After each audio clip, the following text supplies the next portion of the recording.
آج ہم نا وادی سوات کی گہرائی میں اتر رہے ہیں. صرف اس کی خوبصورتی نہیں بلکہ اس کی تاریخ، اس کی ثقافت. ہمارے پاس کچھ مضامین ہیں اور ڈاکٹر سلطان روم کی تحقیق بھی، کچھ ذاتی نوٹس بھی. بالکل، اور مقصد صرف یہ نہیں کہ کیا ہوا بلکہ یہ سمجھنا کہ ان ذرائع سے اصل کہانی کیا بنتی ہے. ڈاکٹر روم کی کتاب ہے ریاست سوات پر، وہ 1915 سے 1969 تک. پھر آثار قدیمہ ہیں جیسے اڈی گرام کی مسجد، بٹمت کے زمانے کی. وہ 1000 سال پرانی مسجد. جی، اور قطہ جیسا کھیل بھی جو کہتے ہیں بہت پرانا ہے. القابات پر بھی بات کریں گے، بادشاہ کیوں نہیں، والی کیوں، اور آج کل جو خدشات ہیں وراثت کے حوالے سے. صحیح، تو شروع کرتے ہیں قدیم سوات سے. نام تھا ادیانہ، یعنی باغ. ہاں باغ، اور گندھارا تہذیب کا اہم مرکز تھا. وہی تہذیب جو اپنے آرٹ کے لیے مشہور ہے نا. بالکل، فاہیان اور ہیون سانگ جیسے چینی سیاحوں نے بھی ذکر کیا ہے. بلکہ رگ وید میں بھی دریائے سوات کا نام ملتا ہے، سواستو. اچھا. اور اسی دور کے آثار آج بھی موجود ہیں، جیسے آپ نے کہا اوڈی گرام کی وہ مسجد.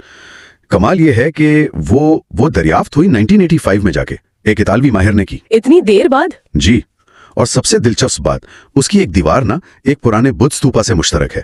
یعنی ایک ہی دیوار، ایک طرف مسجد دوسری طرف ستوپا. ہے یہ کیسے ممکن ہوا؟ بس تاریخ ایسی جڑتی ہے. وہاں ایک کتبہ ملا ہے جس سے اندازہ ہوتا ہے کہ 440 ہجری یعنی کوئی 1048-49 عیسوی میں محمود غزنوی کے ایک امیر نے بنوائی تھی. تو یہ تو شمالی پاکستان کی شاید سب سے پرانی مساجد میں سے ہوئی. یقیناً. اور پھر بٹکڑا ہے، شنکردار سٹوپا، جہان آباد کا وہ بڑا سا بدھا کا مجسمہ جسے طالبان نے نقصان پہنچایا تھا. یہ سب گواہ ہیں اس ماضی کے. یہ تو بہت پرانی باتیں ہو گئیں.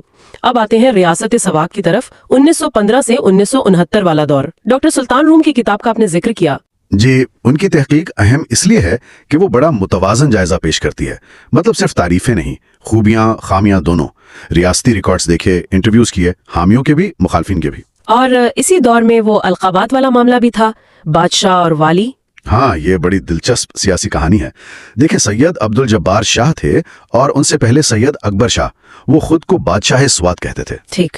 لیکن جب میاں گل عبد الودود آئے 1917 میں تو انگریزوں نے 1926 میں ریاست کو تسلیم تو کیا مگر لقب دیا والی کا. حالانکہ وہ بادشاہ کہلانا چاہتے تھے. جی، مگر انگریز نہیں مانے. شاید اس لیے کہ ان کا اپنا بادشاہ تھا، یا افغانستان سے تعلقات کا خیال تھا، یا پھر دیر چترال کے جو حکمران تھے نواب مہتر، ان کے القاب کمتر تھے. تو وہ سوات کو بادشاہ کیسے مانتے؟ تو یہ ناموں کا کھیل نہیں تھا، یہ سیاست تھی.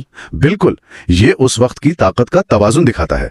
والی کا لقب پھر زیادہ مشہور ہوا ان کے بیٹے میاں گل جہان زیب کے ساتھ. اچھا، اب تھوڑی بات کرتے ہیں وہاں کے لوگوں اور ثقافت کی. زیادہ تر تو یوسف زئی پشتون ہے نا؟